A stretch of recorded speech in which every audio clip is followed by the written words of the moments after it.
Bonjour, je suis heureux de vous accueillir pour une table ronde qui, comme vous pouvez le lire, s'appelle « Aimons-nous jouer avec le hasard ?» Son résumé, que je n'ai pas choisi mais que je trouve très pertinent, est « En 1654, Pierre de Fermat demande à Blaise Pascal de calculer la manière dont il est possible de partager équitablement les gains d'un jeu de hasard interrompu. » En 1991 paraît Ambre, le jeu de rôle sans dés conçu par Eric Vujicic, je ne sais pas comment on prononce, d'après la saga de Roger Zelazny.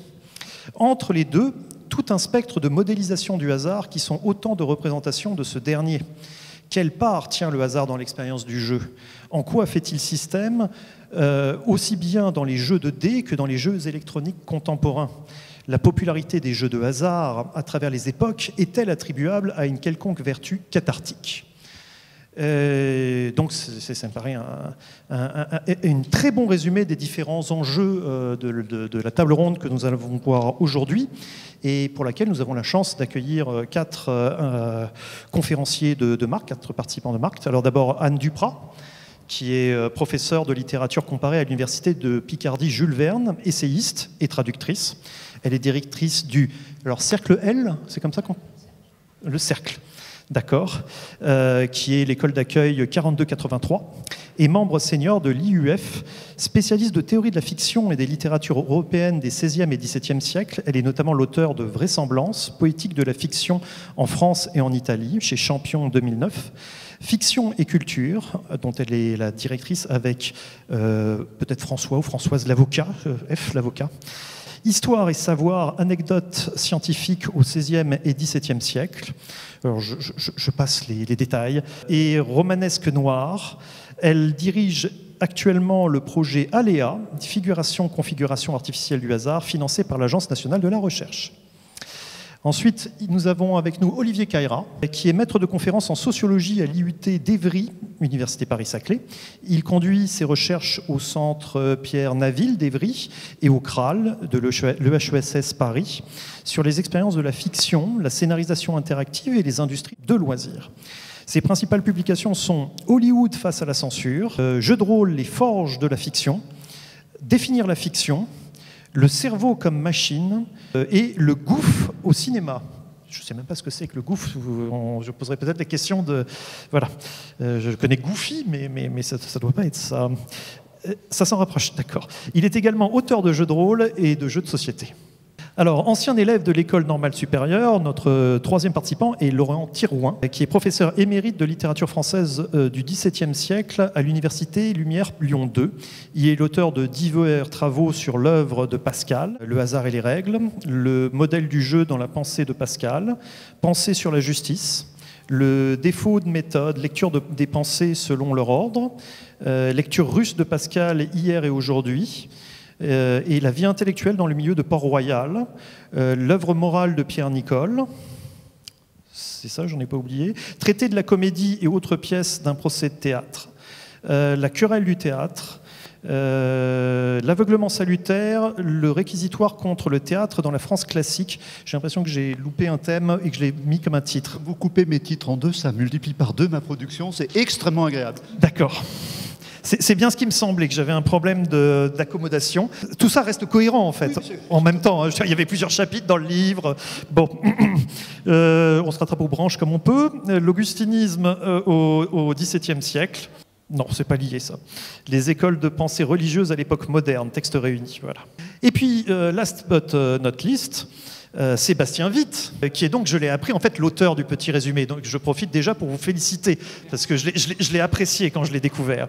Il est chercheur postdoctoral à l'université de Paris Picardie Jules Verne, chargé de suivi des activités du PRC ANR ALEA, dont on a déjà parlé, on a déjà mentionné, agrégé de lettres modernes et docteur en littérature comparée. Il a publié Roman du hasard, Italo Calvino, Julio Cortázar, Philippe Cadic, Marc Sapora, et il est membre du Cercle et travaille notamment sur les formes de narration non linéaire au XXe siècle, à la fois dans la littérature et les cultures ludiques. Alors, comme vous le voyez, nous avons la chance d'avoir un aréopage avec des compétences croisées, aussi bien sur le jeu, sur l'histoire du hasard, ses origines, sur la littérature et son utilisation à la fois symbolique et pratique de l'aléatoire et du hasard.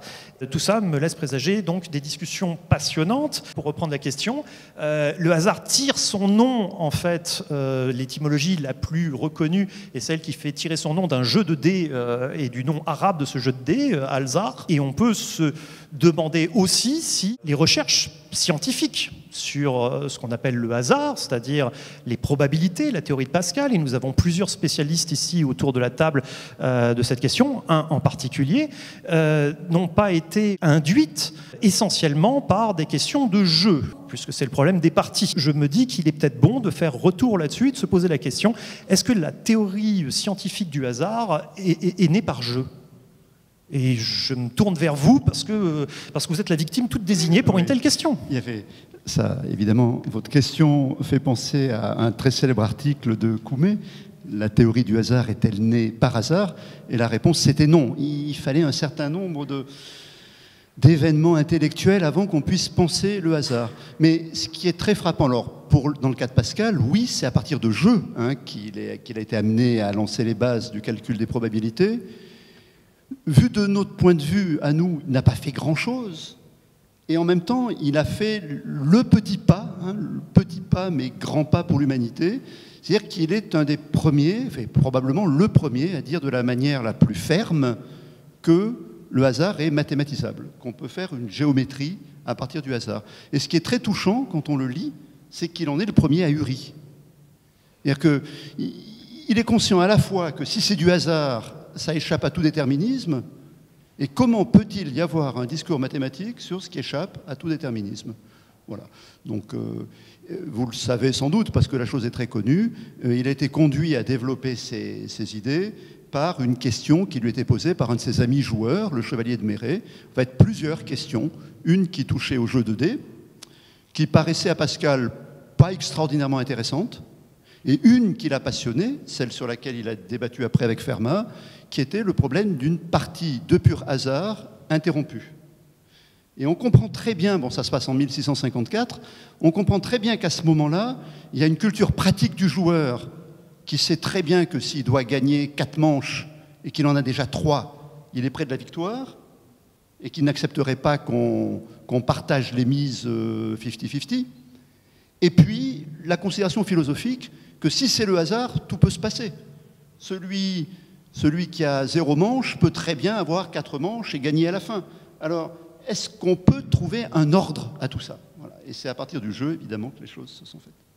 Peut-être renchérir là-dessus, justement en posant des questions au type de jeu et d'intrication du hasard qui peuvent amener à des spéculations justement sur les chances de gain et sur l'intervention, des degrés d'intervention du hasard dans les jeux. Alors peut-être pas en rapport avec les jeux qui intéressaient Pascal à l'époque, au XVIIe siècle, mais tout de même. Donc, quand on pose la question, comme c'est le cas aujourd'hui, aimons-nous jouer avec le hasard ? C'est vrai que votre question plus précise des types de hasard est un premier élément de réponse. C'est-à-dire qu'en tant que sociologue, déjà le « nous », ça me mettrait mal à l'aise. Ma question, c'est plutôt qui aime jouer avec quel type de hasard et dans quel jeu. Et donc, pour vous répondre plus clairement, on a aujourd'hui une difficulté avec le vocabulaire du jeu en langue française que n'ont pas les anglophones, parce que tout de suite, si on était dans un contexte anglophone, on ferait la différence entre gaming et gambling. C'est-à-dire qu'on va avoir une appétence pour les jeux de hasard purs qui sont extrêmement mathématisables, parce qu'on a peu de prises, peu de décisions. Une fois que les dés sont jetés, une fois que la roue tourne, eh bien là, on est dans du calcul de probabilité, puisqu'on n'a plus à intégrer l'action des participants.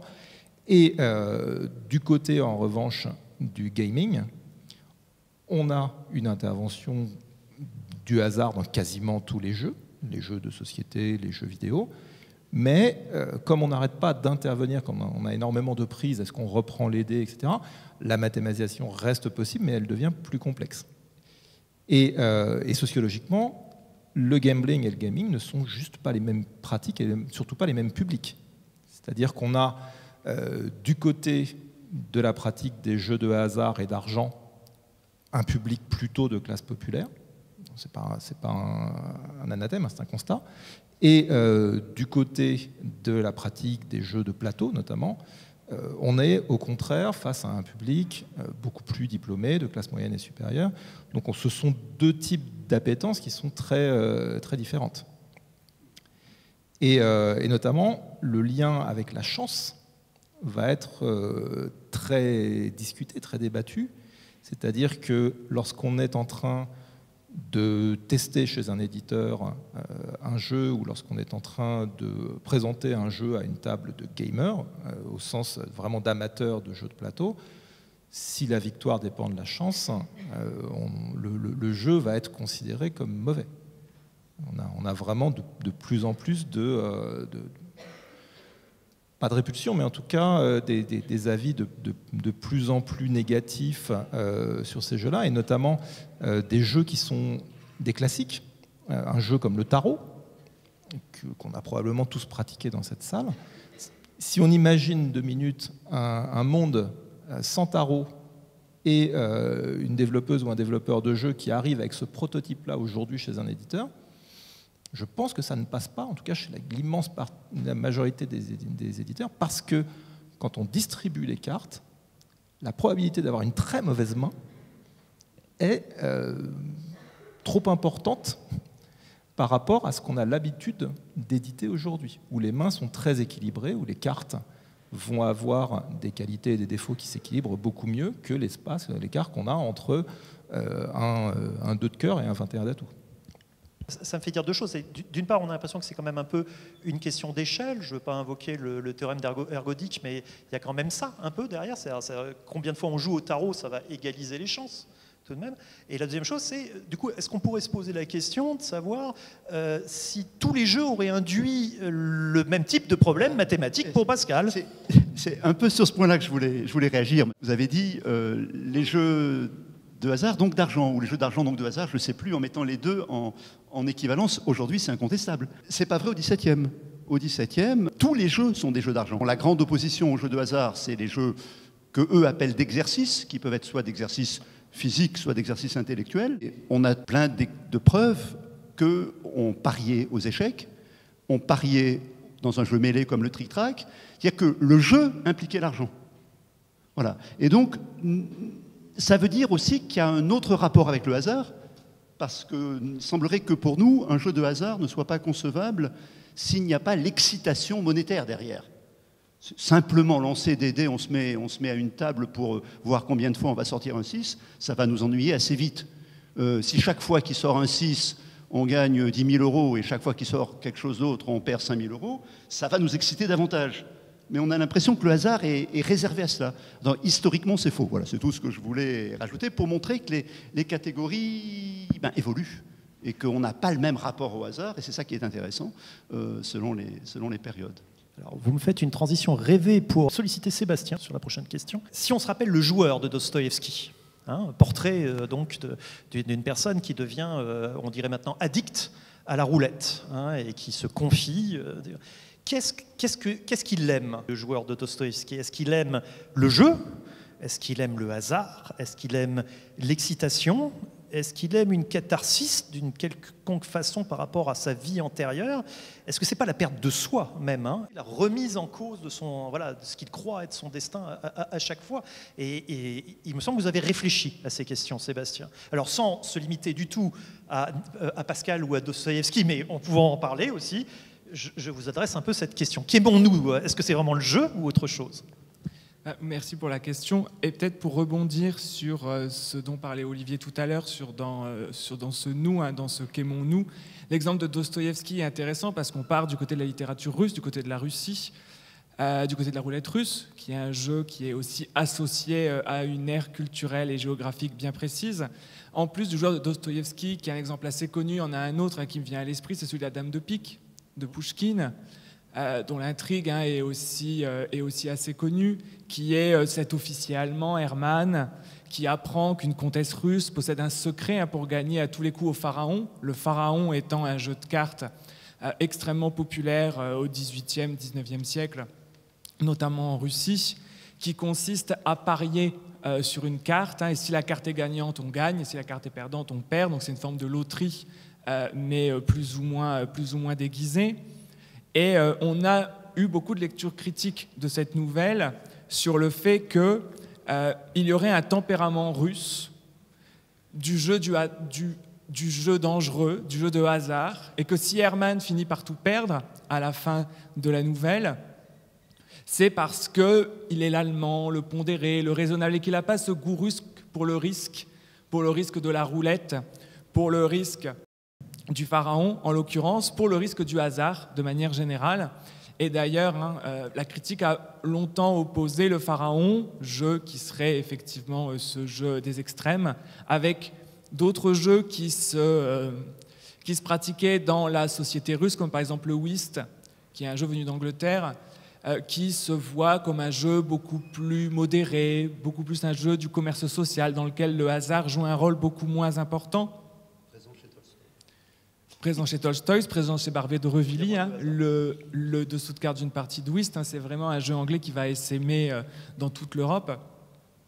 Et on retrouve effectivement là cette idée que le jeu correspond à une pratique sociale ancrée et qu'il correspond aussi à des tempéraments, et que le hasard est une affaire de tempérament, ce que l'on peut effectivement discuter, mais qui pose la question par rapport à ce dont on parlait, de cette catharsis qui... Donc j'ai effectivement écrit le résumé, mais pas la fin, je m'en dédouane, où j'avais repris une trame qui m'avait été fournie sur des réserves par rapport à cette notion de catharsis qui est, à mon avis, je ne pense pas qu'il y ait une quelconque purgation qui se joue à l'intérieur du jeu du hasard, peut-être plus effectivement un plaisir du vertige, quitte à amalgamer à des catégories que Roger Caillois avait tendance à séparer, mais que, en tout cas, on va avoir dans la représentation de ces joueurs pathologiques, notamment au XIXe siècle, cette idée du jeu comme ferment d'un certain type de sociabilité et dans laquelle le hasard ne prend sens que dans un contexte socio-culturel donné, comme une valeur autour de laquelle se regrouper, se réunir, que ce soit par exemple dans les jeux de cartes de la Dame de Pique, où à un moment de naissance des nationalités et des nationalismes au XIXe siècle, le jeu de hasard est utilisé par Pouchkine pour incarner l'âme russe, où on peut aussi retrouver par exemple le whist chez Barbey d'Aurevilly, donc qui est un jeu dans lequel le hasard a beaucoup moins d'importance, mais il n'est pas anodin que des nobles déchus de la Révolution française, réfugiés dans une petite ville normande dont on tait le nom dans la nouvelle de Barbey d'Aurevilly, le dessous de carte d'une partie de whist, joue à un jeu anglais, ce pays de l'émigration, ce pays vers lequel fuient les nobles et qui constitue une sorte de modèle de valeur refuge pour une noblesse déclassée. Je pense vraiment que ce rapport au hasard est à chaque fois à remettre dans ce contexte très précis, éclairé par une société, une époque, mais je crois que sur la catharsis, Laurent avait des choses à ajouter d'ailleurs. Mais je crois qu'avant, on va céder la parole à votre voisine parce qu'il est temps d'aborder justement des questions d'esthétique du hasard, peut-être d'air culturel de cette esthétisation. Est-ce qu'il y a quelque chose qui est toujours lié au vice dans le jeu et le jeu de hasard, ou est-ce que c'est plus complexe que ça ? C'est un peu la question qu'on pouvait se poser quand Sébastien vous répondait là, sur qu'est-ce qui se passe dans le joueur de Dostoïevski. Voilà, quand on se demande aimons-nous jouer avec le hasard, là on était passé tout de suite sur quelque chose de différent. Est-ce qu'on aime lire des histoires de gens qui jouent ? Parce que c'est complètement différent. Le plaisir qu'on peut avoir à voir le joueur de Dostoïevski, à voir en gros un Russe se faire sauter la tête à la roulette russe, c'est le plaisir aussi qui fait que on aime voir au cinéma le Kid de Cincinnati, qu'on aime voir des personnages en fait de joueurs, soit de joueurs pathologiques, qui a été vraiment un personnage très important dans la littérature du XIXe siècle, c'est une des figures du désespoir. Qu'est-ce qui fait qu'on aime voir ça représenté ? C'est complètement différent de aimons-nous jouer avec le hasard nous-mêmes. En fait, là, il y a deux formes de contrôle différents. C'est-à-dire, on peut aimer voir des gens mettre tout en jeu sur quelque chose, alors que nous-mêmes, on ne le ferait pas. C'est là qu'il y a l'histoire de la catharsis, en fait. C'est l'idée qu'on aimerait voir des gens faire ce que nous-mêmes, on ne ferait pas, tout remettre en question.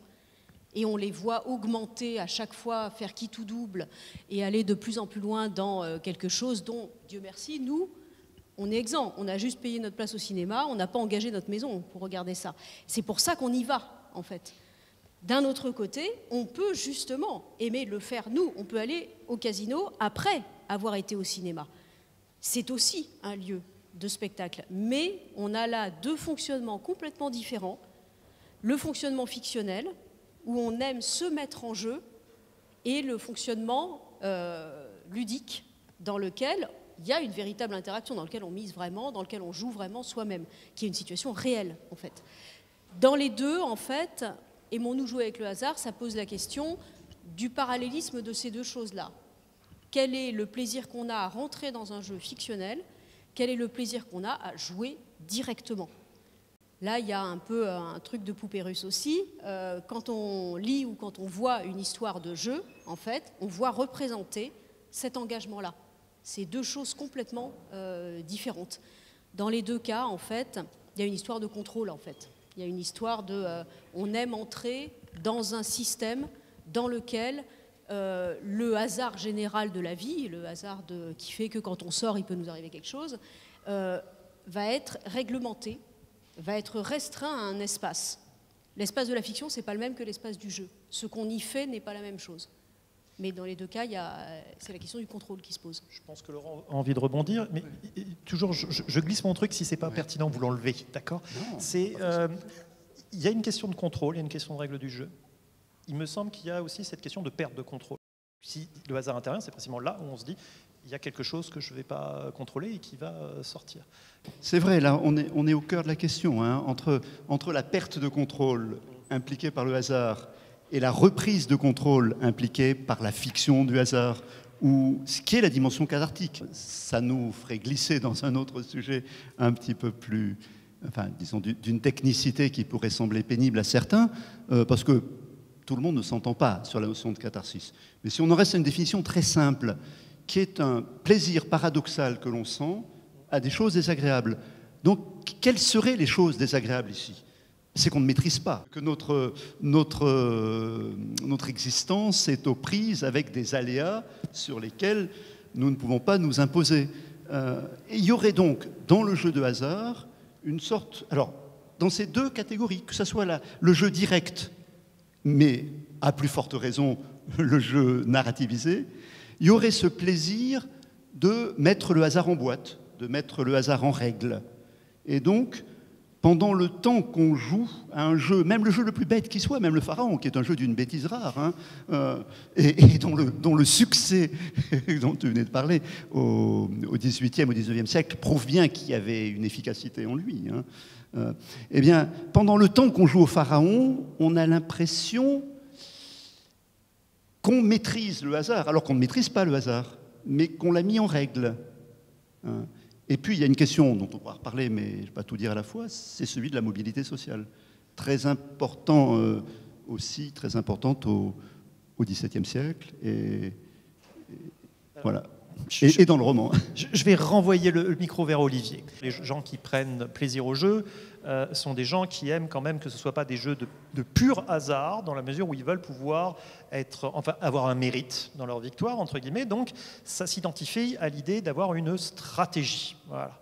Et en même temps, je dirais, il y a, pour connaître des gens qui sont des joueurs professionnels, ce sont des gens qui détestent jouer. Et je veux dire, quand on arrive à la pure maîtrise stratégique d'un jeu, c'est-à-dire au calcul probabilitaire, le jeu disparaît sous son aspect, je veux dire, quantitatif, qualitatif, et on peut avoir l'impression que tout ce qui est construit autour de fictionnel, de suspension de l'adhésion au monde avec le principe de réalité, enfin, tout ce qui fait pour nous le plaisir du jeu, hein, va être résorbé. Donc est-ce qu'on n'est pas dans un paradoxe où celui qui devient en fait un professionnel du jeu annihile complètement la dimension de ce que nous appelons le hasard et qui a une part justement fictionnelle de sortir du monde réel. Je sais, j'ai fait une question avec un gros ruban rose autour. Si tu n'en veux pas, tu me la renvoies. Alors oui, dans le cadre des joueurs professionnels, je dirais que l'enjeu a tendance à tuer le jeu. C'est-à-dire que on va y aller comme on va au bureau, quoi. On va devoir, et dans la mesure où pour avoir un jeu, il faut un dispositif ludique, mais il faut aussi une disposition ludique, c'est-à-dire une envie de se mettre dans une situation, alors pas nécessairement aléatoire, mais incertaine, une capacité à envisager la défaite sereinement, en général parce qu'on n'en dépend pas au niveau de ses revenus. La situation des joueurs professionnels est totalement paradoxale par rapport à une expérience ludique ordinaire. Parce que dans l'expérience ludique que nous avons tous, j'espère, il y a ce plaisir effectivement de la perte de prise, de lancer les dés et de se dire, bon, je vais ensuite en tirer les conséquences. Au backgammon dont parlait Laurent, c'est un exemple excellent de grand classique, de jeu extrêmement tactique, dans lequel on n'arrête pas de lancer les dés malgré tout, mais ensuite il faut prendre les bonnes décisions.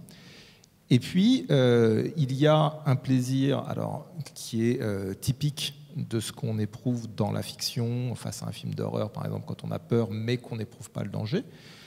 Quand on éprouve de la malchance au jeu, si ce n'est pas un jeu d'argent, on n'a pas les tuiles qui viennent derrière. C'est-à-dire qu'on va perdre alors qu'on avait 3 manches d'avance, mais finalement, qu'est-ce qui se passe à la fin? On se serre la main. Donc on n'a pas de conséquences.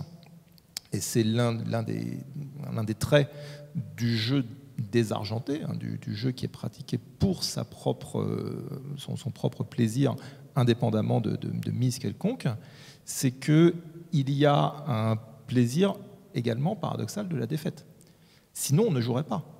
C'est-à-dire qu'il y a très peu d'expériences sociales dans lesquelles on met 6 personnes autour d'une table avec la connaissance dès le départ qu'une seule va gagner. C'est une violence inouïe. C'est le principe de l'invention du Monopoly. C'était fait pour dégoûter les gens du capitalisme, a priori. Oui.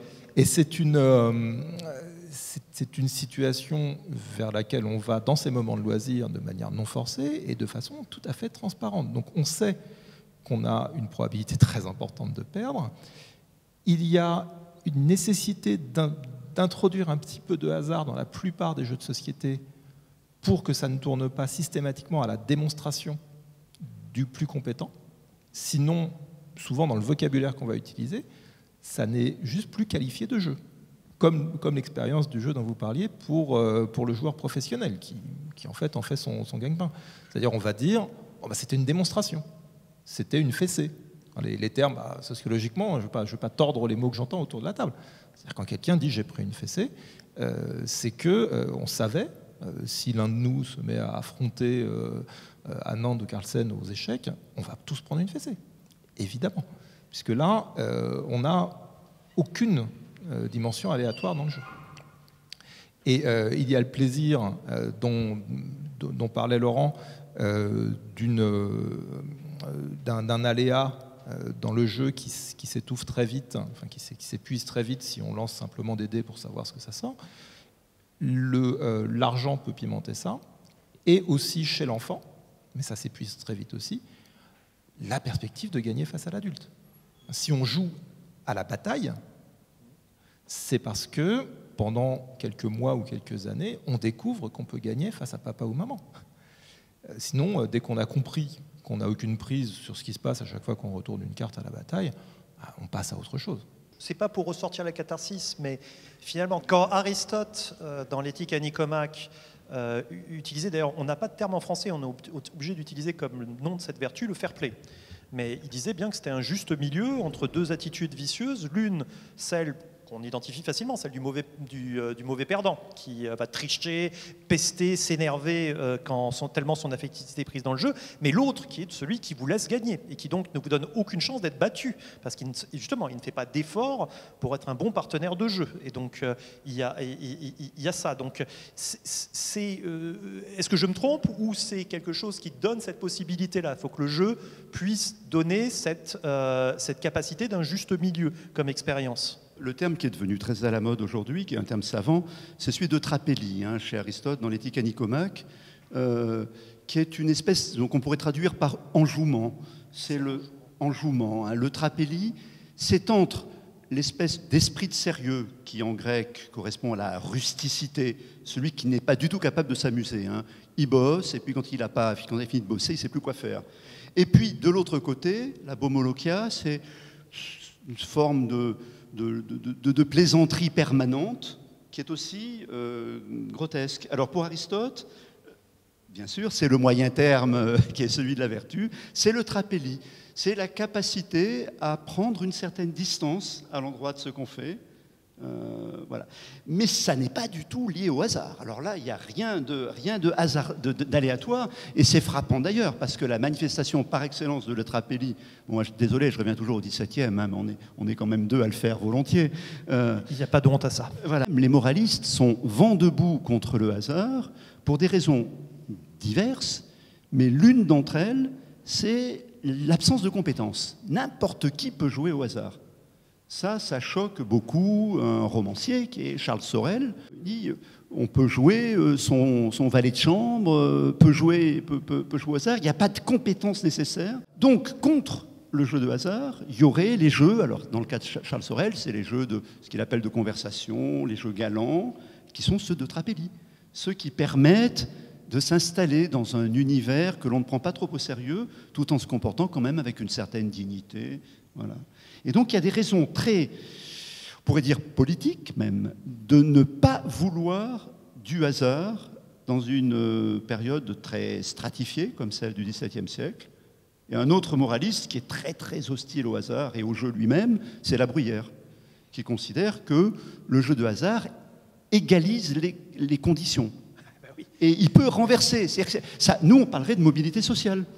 C'est une parfaite mobilité sociale, mais c'est pas bien. Et donc, il n'est pas du tout contre le hasard parce que le hasard, ça serait blasphématoire, Non, c'est que ça met le bazar dans l'ordre de la société. Et ça ne repose pas sur le mérite.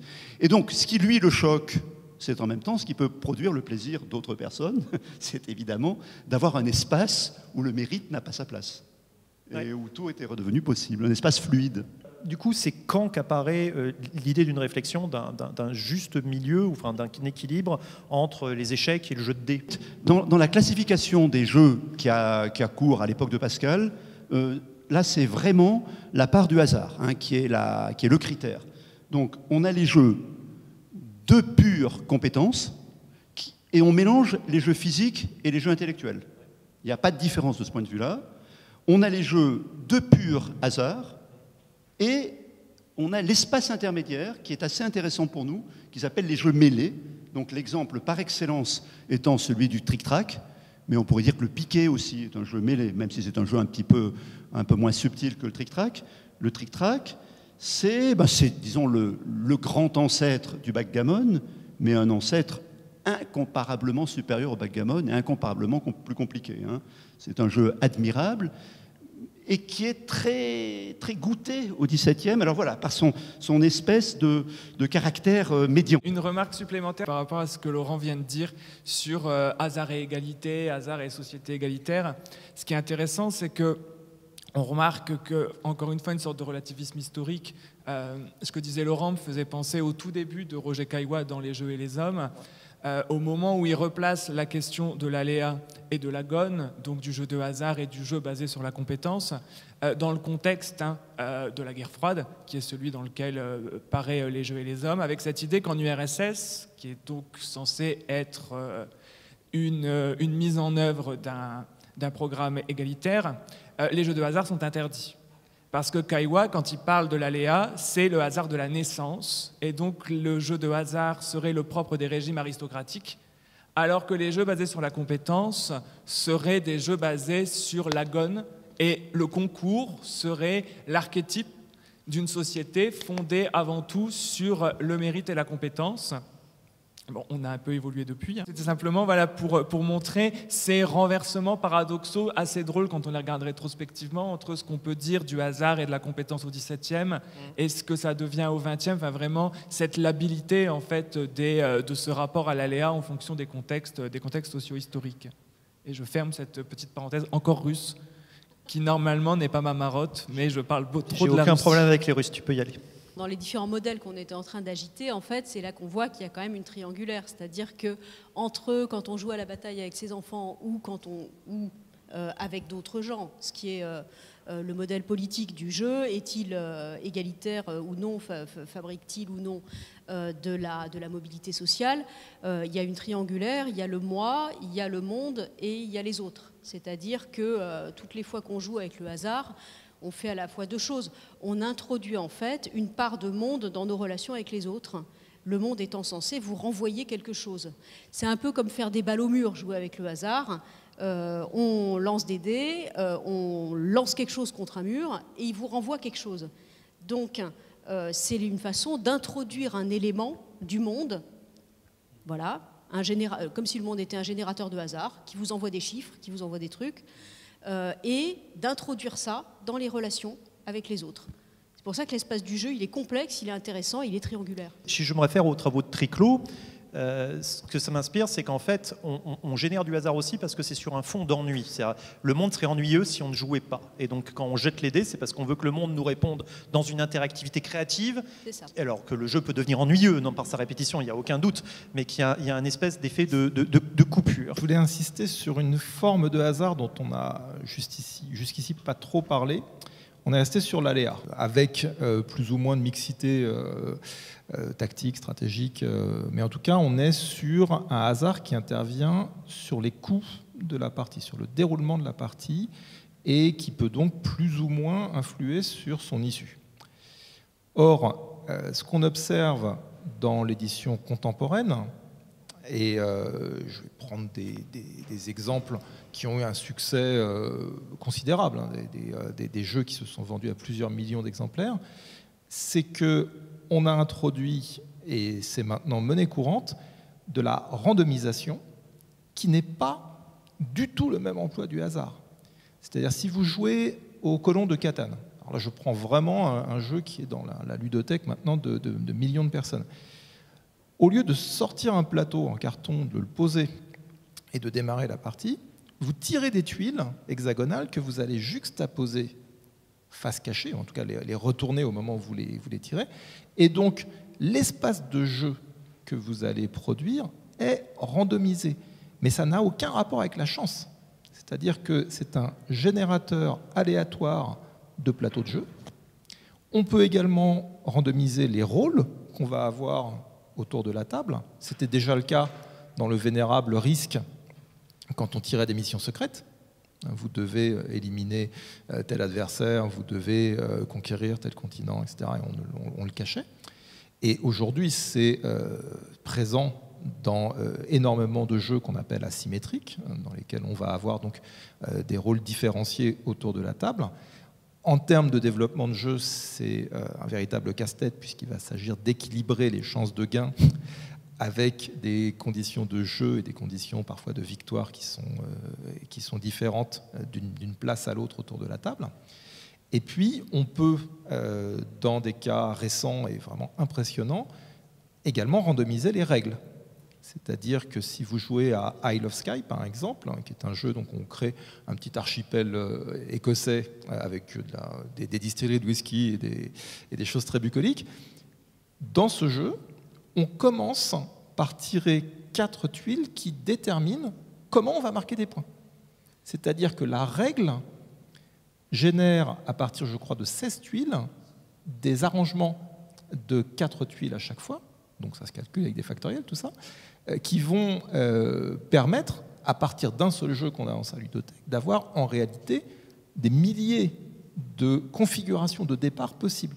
Et ensuite, il peut y avoir de l'aléa et de la stratégie, Mais ça, c'est une des grandes caractéristiques de la création de jeux actuels qui fait qu'on n'est plus simplement sur un hasard qui est corrélé à la chance. Au contraire, on a un hasard qui est de plus en plus décorrélé de la chance, ce que Kaiwa n'avait pas du tout vu. Parce que c'était à ce moment-là quelque chose qui se pratiquait peu, et deux, parce qu'il ne s'intéressait pas tellement aux jeux de son époque. Je renchéris parce que je discutais avec un colonel qui fait des wargames pour l'état-major. Et donc son grand souci, c'est non seulement de varier les échelles individuelles, tactiques, stratégiques, mais c'est... du coup, la catégorie de hasard me paraît commencer à être un peu désajustée, si tu veux, par rapport aux problèmes, les enjeux qu'on est en train de soulever. C'est des figures de l'inconnu dans lesquelles il peut y avoir de l'aléatoire qui intervient. Alors en gros, ils changent les règles. Pour que les gens ne s'habituent pas à avoir justement leur représentation stratégique, qu'ils soient adaptés à des règles du jeu déjà connues. Et ensuite, dans chacune des choses, il y a des figures de l'inconnu qui peuvent être tout simplement, il y a un brouillard de guerre et donc les gens ne savent pas où est-ce qu'ils évoluent avant d'y être parvenus, comme il peut y avoir de l'aléatoire, comme il peut y avoir des choses qui sont indéterminées ou inconnues, déterminées mais pas encore connues, et ainsi de suite. Et donc, mais l'essentiel est dans cette rejouabilité et surtout dans ce désajustement du fait que les compétences ne puissent pas s'ajuster, qu'il ne puisse pas y avoir de stratégie optimale qui prenne la place de la confrontation avec la difficulté que présente le jeu. Et c'est ça qu'ils essayent en gros de faire douter des certitudes et des routines à l'état-major. Donc tu vois, oui, on est vraiment dans une problématique stratégique très contemporaine. Oui, c'est très juste. Alors ça reste du hasard, mais c'est pour ça que je parle d'un côté d'aléa, pour rester dans le vocabulaire établi par Kaiwa et Tutti Quanti sur la façon dont on détermine la victoire pour l'essentiel. La randomisation, parce qu'elle est décorrélée de la chance, peut passer pour une absence de hasard, mais en fait on a les mêmes dispositifs.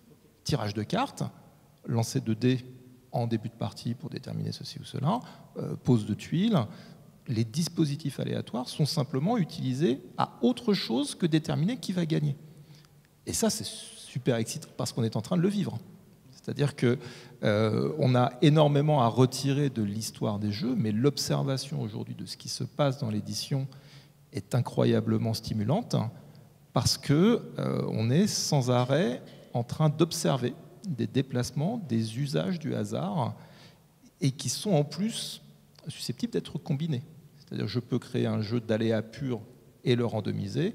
On peut utiliser les deux ingrédients avec des curseurs qui sont complètement indépendants l'un de l'autre. Et dans le jeu vidéo, avec la génération procédurale, on a également des questions sur lesquelles Sébastien est plus expert. Alors, si Sébastien a envie vraiment de plonger, on est en train d'aller très profond. Pour dire effectivement peut-être quelques mots sur les jeux vidéo, les jeux électroniques de manière générale, les jeux vidéo en particulier, qui changent aujourd'hui aussi notre expérience du hasard dans la manière d'associer hasard et jeu, parce que contrairement à jouer au dé avec un cornet de dés, quand on joue à un jeu vidéo, on se retrouve avec un hasard qui est généré par la machine, par une sorte de boîte noire.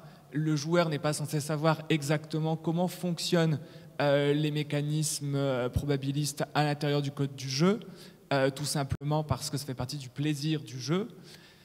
Même si aujourd'hui se multiplient sur Internet des communautés donc de joueurs amateurs qui démontent les mécaniques de jeu et qui, à partir de là, vont être dans une maîtrise extrêmement poussée de l'aléatoire, par exemple en manipulant d'une façon ou d'une autre, par exemple en jouant avec l'horloge de la console, si les variables aléatoires sont calculées en vérité, de toute façon c'est quasiment toujours du pseudo-RNG, c'est rarement du RNG pur. Si les variables aléatoires sont contrôlées par l'horloge, mettre une heure bien définie pour réussir à provoquer tel type d'événement, obtenir tel type de level up et de statistiques qui augmentent pour avoir la statistique maximale à la fin du jeu, donc des formes d'optimisation qui jouent avec le hasard du jeu, le réduisent pour ne laisser plus qu'une sorte de compétence. Et on pourrait avoir l'impression que ce n'est pas drôle, parce qu'à la fin on est dans une maîtrise parfaite, et parce qu'on réduit le hasard. Et on a dit que sans hasard, le jeu ne vaut rien. Et finalement, on est sur un plaisir, mais qui prend sens aussi dans des communautés de joueurs, dans des espaces d'échange sur Internet. Sans doute que manipuler tout seul le RNG dans sa chambre, ça doit être quand même beaucoup moins drôle que de pouvoir le partager sur Internet. Donc, encore une fois, je reviens à cette idée que j'agis depuis tout à l'heure, mais qui est l'importance des communautés dans lesquelles s'inscrit le hasard. Hacking, russe, effectivement, on peut parfois faire des associations d'idées, mais on va pouvoir avoir des pratiques amateurs, par exemple, de contraintes aussi, où on va tirer au hasard quelle unité on va prendre au départ du jeu, et donc on va s'auto-limiter par un usage du hasard. Ou bien vous avez des logiciels sur des licences de jeux vidéo très connus qui vont randomiser l'ensemble du contenu, donc randomiser les statistiques, randomiser les ennemis, tout randomiser, et donc vivre une expérience de jeu totalement chaotique et réussir à partir de là, aller jusqu'au bout, redécouvrir. Et c'est aussi une manière parce que le jeu vidéo étant un système clos, en tout cas le système du jeu étant clos, cette randomisation permet de pousser au maximum l'exploration des mécaniques de jeu et de les pousser jusqu'à un point où un style de jeu normal ne permettrait pas d'aller. Donc on est là sur d'autres usages ludiques qui sont aussi très différents de ce que pouvait décrire Olivier tout à l'heure, ou même Laurent, dans le sens où, aux jeux vidéo, de manière générale, on joue seul. On peut partager son expérience dans le cas des jeux multijoueurs, mais la plupart des jeux qui donnent lieu à ce type de randomisation sont des jeux où on joue seul, contre la machine. Mais donc on n'est plus sur cette dynamique sociale autour du plateau, etc. Non, on est dans une dynamique d'exhaustion. Il y avait des romans de Paul Auster qui étaient tous construits sur la même chose, c'est-à-dire prendre un système et le pousser à fond avec une dimension qu'on évoquera peut-être plus tard, mais qui est celle que, dans ce que tu disais, il triche en réalité. Le jeu n'est pas le même, puisque le jeu là est justement de trouver les moyens, les shortcuts, tous les moyens de pousser aux extrêmes les capacités d'un jeu qui paraît limité et d'en trouver les extrémums. Et donc c'est une dynamique vraiment différente de celui de l'échange social, là, du jeu mêlé où on était dans l'enjouement qui peut être partagé, tout comme même celui, je veux dire, de la compétition, parce qu'au début, ça se joue dans une exhaustion dans sa propre pratique, même si on peut ensuite exhiber cette exhaustion. Alors, est-ce que vous voulez que je vous lance ou est-ce que vous êtes capable de vous lancer comme une grande ? Je pense que ça devrait aller, merci. Oui, hein c'est bien ce qui me semblait. Pour compléter ce que vous disiez, la triche, c'est l'horizon du hasard, c'est-à-dire qu'on cherche, quand on explore, quand on est dans cette expérience que décrit très bien Mathieu Tricot dans la philosophie des jeux vidéo sur les deux types de plaisir qu'on a en jouant, en fait, à chaque fois, ça consiste à aller à la limite de la triche, c'est-à-dire le principe est d'essayer d'explorer et d'épuiser les capacités d'un système qui n'est pas fait par vous, le système de la machine. On est dans un système, le système de la machine, le système du jeu, et on a deux espèces de pôles différents. Soit on a envie de maîtriser, d'aller chercher dans les coins, c'est-à-dire on va essayer d'épuiser l'ensemble des possibilités ouvertes par le jeu et de refaire en permanence, en fait, jusqu'à ce qu'on ait battu le jeu, jusqu'à ce qu'on l'ait maîtrisé, jusqu'à ce qu'on le connaisse. Et puis il y a l'autre pôle qui est on a envie d'explorer. On a envie de se laisser faire un peu par le jeu et simplement, non pas de le maîtriser au contraire, mais de se promener dedans. C'était déjà les deux buts de la marche, il y a la promenade et il y a aller quelque part. Donc la triche, en fait, c'est le moment où on a battu les capacités du jeu à vous surprendre et à vous paumer. Je suis d'accord, j'y vois encore une autre dimension, mais je suis tout à fait d'accord avec ça. J'avais envie, en fait, de prolonger avec vous sur l'idée que cette deuxième dimension, celle de la dimension exploratoire où on se laisse faire, ça a un rapport avec la fiction. C'est un rapport profond avec la construction aussi de l'expérience fictionnelle. C'est-à-dire quand on est dans la maîtrise et dans l'exhaustion et toutes les capacités, on est dans un type d'exploration qu'on va retrouver comme une seconde dimension de la fiction. Mais d'abord, il me semble que l'un des plaisirs du jeu va être justement cette participation à quelque chose auquel on ne s'attend pas, où il y a un hasard dans le type d'expérience que ça nous propose et que ça ressemble à ce qu'on vit dans la fiction. Très, très rapidement là-dessus, de ce point de vue-là, c'est effectivement un continuum, c'est-à-dire que la fiction, c'est le système en fait dans lequel on va théoriquement se laisser faire. C'est-à-dire que de toute façon, la fabrication de hasard par une fiction, c'est en soi de la triche, puisque la fiction ne peut que fabriquer le hasard. Donc quand on est en train de jouer dans une fiction, quand on joue à entrer dans une fiction, en fait, on est dans un système dont on sait qu'il est fermé, qu'il est terminé, et que par conséquent, il est entièrement artificiel, théoriquement. De ce point de vue-là, l'expérience fictionnelle, elle serait à l'un des pôles de l'expérience. Et à l'autre bout, il y aurait le pôle ludique. Ce ne seraient pas deux choses totalement différentes. On peut aussi les voir comme, de toute façon, structurellement et entièrement séparées et différentes. Il y en a une tout simplement dans laquelle on ne joue pas, il y en a une dans laquelle on joue. C'est un peu les deux écoles sur le rapport entre fiction et jeu. Soit on considère que c'est des systèmes entièrement étanches, soit on considère que c'est les deux pôles d'une même expérience. Pour revenir sur la question de la triche, parce que je la crois très intéressante, et aussi le fait qu'il y avait dans la langue classique deux mots différents, donc un qu'on a perdu à peu près aujourd'hui, qui est le verbe piper.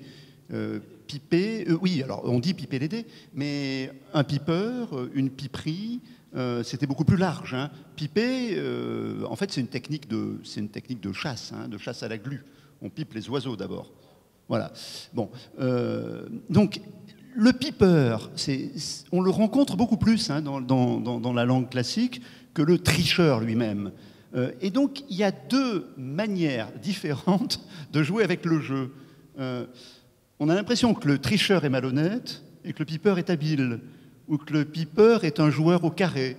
Alors, un grand exemple de piperie à l'époque classique, qui n'est pas considéré comme une tricherie, pourtant c'est une énorme affaire, c'est un Portugais qui s'était arrangé pour inonder, à l'époque d'Henri IV, qui s'était arrangé pour inonder le marché de dés, alors que nous on appellerait piper, de dés qui provoquaient des effets non aléatoires, mais pour être bien sûr qu'ils ne soient pas soupçonnés, il n'était pas arrivé avec ses propres dés, parce qu'on aurait tout de suite pensé que c'était un tricheur, mais il avait fait en sorte que les dés aient été répandus dans les endroits où il irait avant qu'il se présente comme joueur. Et si j'en crois des études, alors là, de gens très savants, que je me contente de citer, il avait aussi un acolyte qui était un banquier, lui-même juif portugais, qui s'arrangeait pour escompter les effets de commerce à des taux extrêmement avantageux. Donc c'était en fait toute une sorte de montage, de piperie, et les gens qui en parlent, ils sont assez nombreux, sont en fait assez admiratifs devant ce savoir-faire. Il n'a pas triché. Il a construit une espèce d'atmosphère favorable qui permettait de ruiner un certain nombre de personnes qui acceptaient de se faire ruiner. Alors je pousse, du coup je vous sors un peu de votre XVIIe siècle préféré, enfin je crois. Voltaire s'est enrichi comme ça, avec Maupertuis sur une histoire de loterie où ils avaient calculé que le type s'était trompé et que s'ils achetaient suffisamment de billets, ils allaient le ruiner. Vous ne connaissez pas cette histoire? Non, je ne connais pas cette histoire, mais ça veut... Maupertuis et un autre, peut-être d'Alembert, avaient vu une annonce de loterie. Ils s'étaient rendu compte qu'il y avait une erreur dans la répartition des lots et ils s'étaient associés avec Voltaire pour acheter les 2/3 des billets en ayant fait le calcul, eux, juste, en sachant qu'ils feraient tomber la banque. Ça. Et ils ont fait tomber la banque. Une sorte de délit d'initié. Est-ce que le délit d'initié est une tricherie? C'était pas une tricherie, puisque eux n'avaient fait qu'appliquer un savoir mathématique sur quelqu'un qui s'y était mal pris au départ. Je voulais revenir sur la fiction. C'est l'anarchie.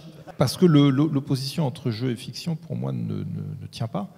Quand on demande à nos contemporains de lister leurs expériences de fiction, si on vous laisse les uns les autres un carnet pendant 24 heures, 48 heures, et qu'on vous demande de lister à quel moment vous avez eu des expériences fictionnelles, on va citer énormément d'expériences ludiques. C'est-à-dire que le jeu fait partie aujourd'hui totalement de la palette des fictions.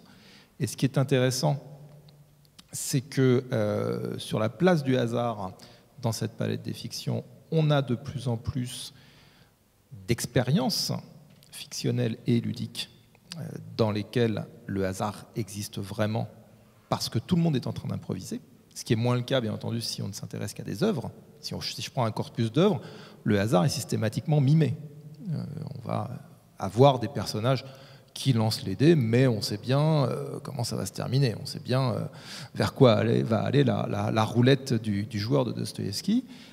En revanche, lorsqu'on est autour d'une table sur une improvisation narrative et qu'on lance les dés, donc ce qui va arriver dans des jeux narratifs, dans des jeux de rôle sur table ou autres, il va y avoir des surprises qui vont être générées par le lancer de dés, surtout dans les cas extrêmes. bien entendu, quand on va avoir des réussites extraordinaires, des réussites dites critiques, ou au contraire des échecs critiques, qui vont faire bifurquer la totalité de l'improvisation narrative. Et ça, c'est d'autant plus intéressant, je pense, dans l'histoire de la fiction, que depuis l'Antiquité, on a pris l'habitude de considérer séparément les fictions mimétiques, donc tout ce qu'on va voir aujourd'hui sous la forme roman, film, pièce de théâtre, série télé, etc., qu'on a tendance à appeler fiction comme si on avait entièrement recouvert le spectre avec ça, et puis les fictions abstraites, les fictions mathématiques, qui remontent elles aussi à Platon et Aristote. Enfin, la racine, la source est la même. Et ces deux traditions de fiction mimétique et de fiction mathématique ont existé séparément pendant des siècles, ça ne gênait personne, sauf qu'aujourd'hui, avec l'avènement des jeux de simulation, dans lesquels on a à la fois une forte dimension mimétique, parce qu'on va scénariser, parce qu'on va illustrer, parce qu'on va créer des personnages, et en même temps, on a des moteurs mathématiques qui sont développés pour du jeu de plateau, pour du jeu vidéo, pour du jeu de rôle, on rassemble ces deux traditions. Et les joueuses et les joueurs aujourd'hui ont beaucoup de mal à les séparer. Parce qu'ils se rendent bien compte que quand on est en train de raconter une histoire autour d'une table de jeu, on est en même temps en train de lancer des dés qui doivent correspondre, en termes d'espace de probabilité par exemple, à ce qui peut se passer dans l'univers fictionnel qu'on dépeint. C'est-à-dire que si je veux dépeindre quelque chose de très héroïque, je vais utiliser des dés à variance forte, je vais utiliser des dés à 20 faces, pour qu'il puisse y avoir un écart énorme entre le 1 et le 20. Tandis que si je veux représenter des situations beaucoup plus ordinaires, beaucoup plus centrées sur une moyenne, je vais lancer 3 dés à 6 faces et faire la somme, parce que dans ce cas-là, j'aurai une belle courbe, j'aurai une belle gaussienne, et la plupart des résultats vont tomber autour de 9, 10, 11, 12. Donc il va y avoir une grande parenté aujourd'hui de système de pensée entre l'approche mathématique et abstraite de la fiction et puis l'approche mimétique. Ce dont on n'avait pas besoin avant que les fictions mimétiques soient motorisées par des systèmes de jeu mathématiques. Alors, du coup, on est obligé quand même de préciser quelque chose qui est pour les initiés sur le jeu de rôle, c'est qu'il y a 3 pôles, il n'y en a pas que 2.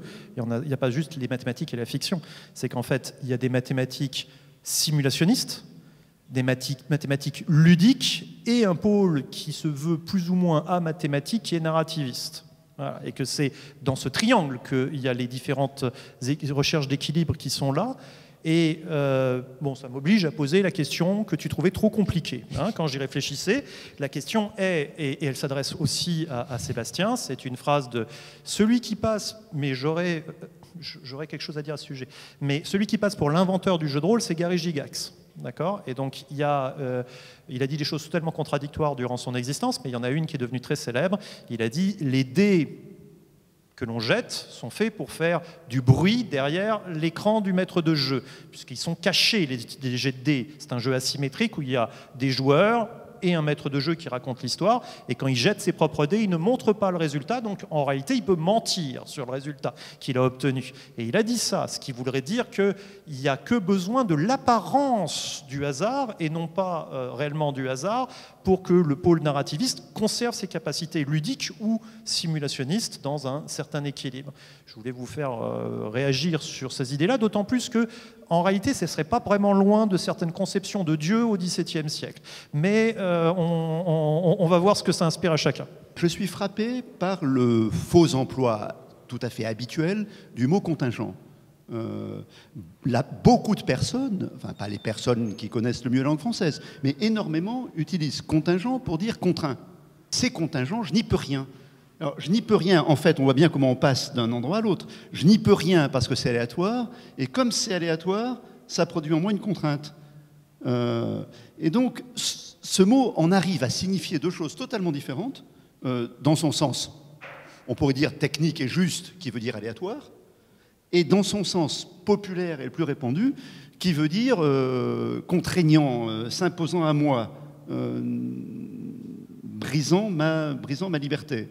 Et ce qui nous montre bien qu'on perçoit naturellement le réel, et ça revient à une idée qui était développée à propos de la fiction, l'aléatoire, c'est un autre terme du réel. Quand on a besoin du réel, on veut de l'aléatoire.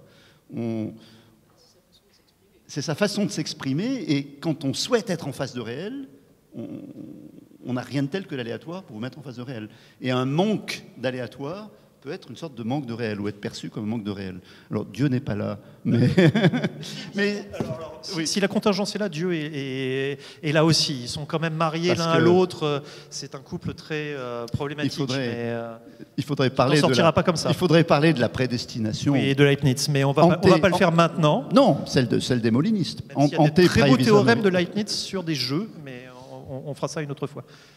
Un autre aspect du jeu vidéo qui me paraît intéressant sur la question du hasard, c'est la question des bugs. Et il y a beaucoup de jeux, notamment dans les années 80, où une grande partie, encore dans les années 90, une grande partie du système était en réalité buggé. Et par exemple, certaines probabilités qui étaient affichées, comme les probabilités de réussite, étaient en fait totalement fausses. Mais effectivement, il suffisait que cette probabilité soit affichée pour que le joueur croie que le jeu suivait cette probabilité. Donc on n'est pas effectivement là sur un maître du jeu qui manipulerait son auditoire, comme dans le cas de Gygax, mais effectivement, avec un système où l'instrument du hasard et son fonctionnement est caché, on ne peut pas vérifier si les dés sont pipés, sauf à avoir une certaine expertise en termes de craquage d'un jeu. L'apparence du hasard suffit. Et c'est vrai que dans le cas du jeu vidéo, c'est impressionnant, parce que dans le jeu vidéo, le hasard est une black box, c'est une boîte noire, vis-à-vis de laquelle l'usager est forcément coupé, ce qui n'est pas du tout le cas d'une relation entre un joueur de jeu de rôle et son maître du jeu, où d'autres dynamiques entrent en compte. Mais là, je ne m'aventurerai pas plus au-delà de cette ligne. Le monde du jeu de rôle s'est énormément diversifié. Et cette phrase, effectivement, de Gygax, rappelle simplement un aspect, je pense, qui est que quand on crée des jeux, quand on édite des jeux, alors a-t-il inventé ou simplement été celui qui a permis au jeu de rôle de prendre une forme éditoriale et d'être répandu, ça se discute encore, et il y a des querelles sur le sujet, mais faire intervenir du hasard dans un jeu est une décision de développeur. C'est-à-dire qu'on peut très bien retirer à un moment le jet de dés, tout en gardant un intérêt ludique important. Dans le texte de présentation, on mentionne effectivement le jeu Ambre de Eric Vujicic, qui est un jeu sans dés. Ça ne veut pas dire que c'est un jeu sans incertitude, ça veut dire que l'incertitude va naître exclusivement des choix faits par les personnages et leurs joueurs, bien entendu, puisque ce sont des êtres bicéphales. Et en fait, moi, la façon dont j'entends cette phrase « les dés ne servent qu'à faire du bruit derrière l'écran, derrière le paravent », c'est en gros ne laissez pas un jet de dés qui vous disconvient bousiller votre partie. C'est ça, c'est-à-dire ne pas, alors qu'on est sur un paroxysme narratif, avoir d'un seul coup un groupe d'aventuriers qui reste bloqué derrière une porte parce que tout le monde a raté son jet de crochetage. Donc ne pas, parce qu'on est sur une expérience composite, une expérience, effectivement, tu le disais, qui est narrative, qui est également profondément ludique et qui met en place un monde fictionnel, ne pas laisser le mauvais coup de dé, surtout quand on a des dés à variance très forte, d'un seul coup casser une dynamique qui est orientée, dans le cadre de Donjons et Dragons, vers du récit épique avec une montée en puissance, etc. En revanche, on peut avoir d'autres jeux de rôle. C'est pour ça qu'il ne faut jamais réduire la diversité des jeux de rôle à simplement celui qui est le plus connu, le plus vendu, le plus pratiqué. On a des jeux dans lesquels, justement, l'expérience de l'échec est une expérience passionnantes. Je pense à Dying Earth, par exemple, de Robin Laws, qui est un jeu dans lequel on joue des traînes savates. On joue des personnages minables qui vont la plupart du temps se faire tabasser, finir en prison, etc.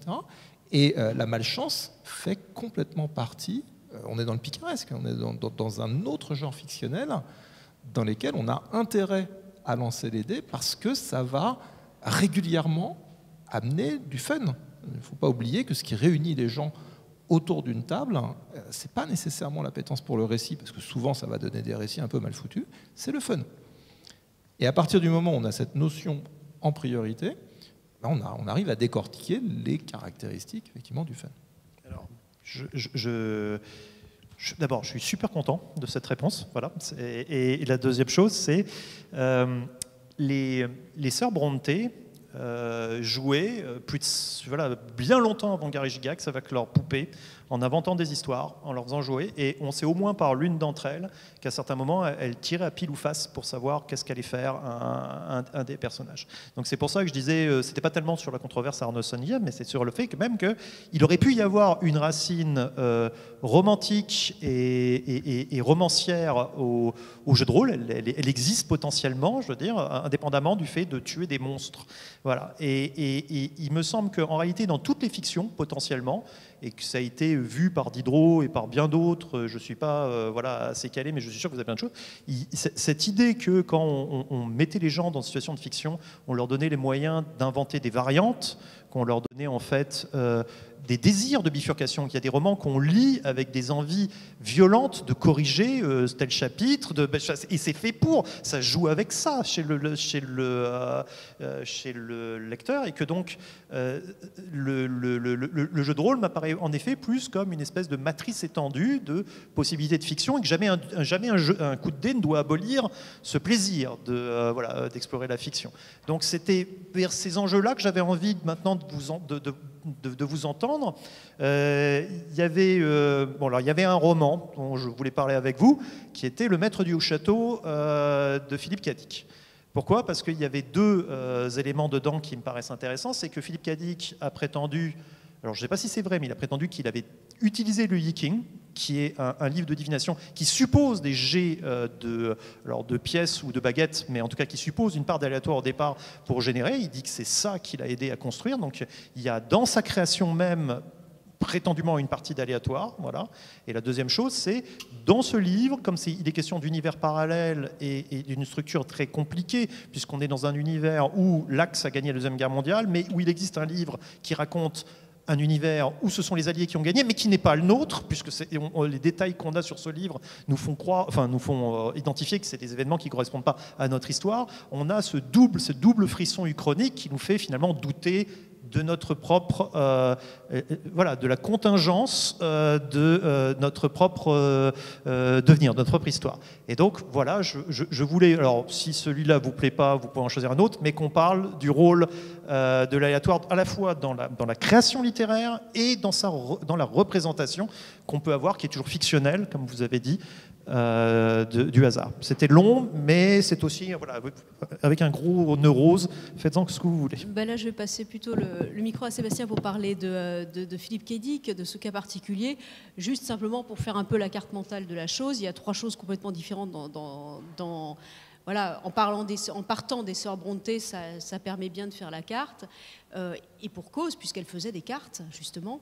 Il y a d'un côté ce que les auteurs racontent de la façon dont ils ont fait leur roman, dont ils ont fait... introduire des histoires de hasard là-dedans, c'est un standard de la création et de la création scientifique aussi, puisque les scientifiques adorent raconter comment ils ont oublié leur boîte de pétri. Donc ça, c'est une des façons de parler de la création. Il y a par ailleurs ce que la création fait avec le hasard. Je regardais encore hier soir la série Murder, dans laquelle il y a jet de pièces à pile ou face par les personnages, et le nombre de séries maintenant qui commencent par un jet de pièces à pile ou face ou qui se terminent en cliffhanger par un jet de pièces à pile ou face, c'est une des formes que prend maintenant, non pas le hasard réel dans les séries, mais le hasard totalement représenté. Donc il y a ce qu'on dit de sa création, la façon dont on le représente, et puis il y a l'utilisation effectivement du hasard pour fabriquer une fiction.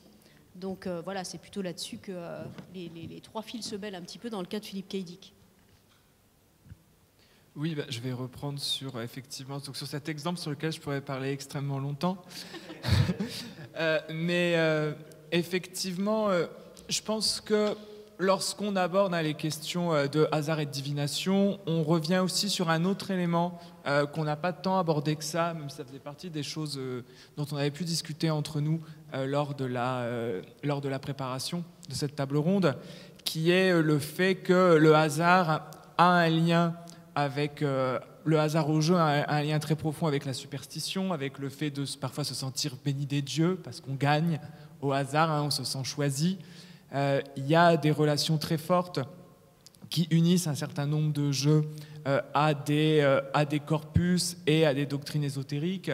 Je pense par exemple au tarot, qui sont revisités à la fin du XVIIIe siècle comme étant en réalité la sagesse des hiéroglyphes transmis à travers les bohémiens. Donc ça, ce sont les thèses de Cour de Gébelin, qui vont être réactivées dans certaines des productions culturelles contemporaines. Et pour revenir sur le Yikin, et où on est effectivement sur un oracle, donc sur un hasard qui croise la magie, qui croise la superstition, est-ce que Philippe K. Dick a ou non vraiment utilisé l'oracle pour écrire son roman? Ce qu'on sait, c'est qu'au XXe siècle, le Yikin est une méthode de création documentée pour de nombreux artistes. John Cage, le compositeur, l'utilise pour un certain nombre de ses compositions. On sait que Raymond Queneau a écrit son texte de la morale élémentaire en utilisant également le Yikin, donc sous l'influence de René Guénon et de tout cet occultisme inspiré de l'Orient. Et donc il semblerait que Philippe K. Dick ait vraiment utilisé le Yikin, qu'il aurait connu via son psychothérapeute, qui était jungien, et Jung a fait partie des grands passeurs du Yikin de l'Asie jusqu'en Allemagne et après aux États-Unis.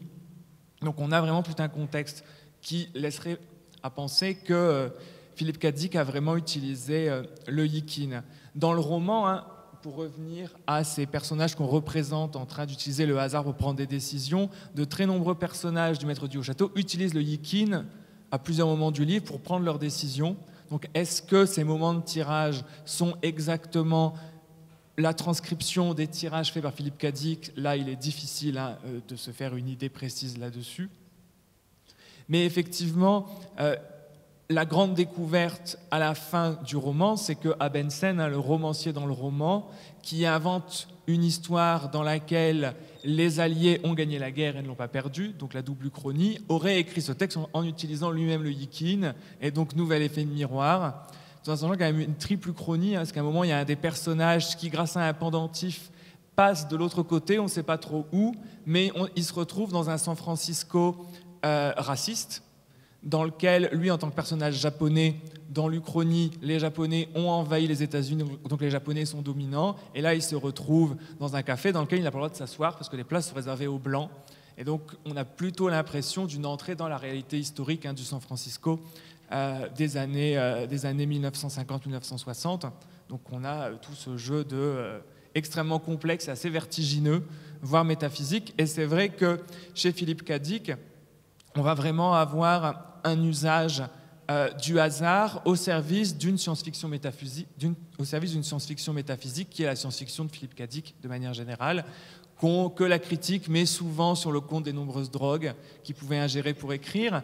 Mais effectivement, le cinéma a donné à Philippe K. Dick l'image d'une science-fiction très technophile, très hard SF, alors que, et c'est sur Blade Runner que la différence est quand même la plus frappante, la technologie n'est finalement pas le plus important généralement des romans de Philippe K. Dick, et ce sont vraiment des interrogations plutôt existentielles, et c'est là que le hasard en tant que méthode d'écriture est au service d'un projet de science-fiction.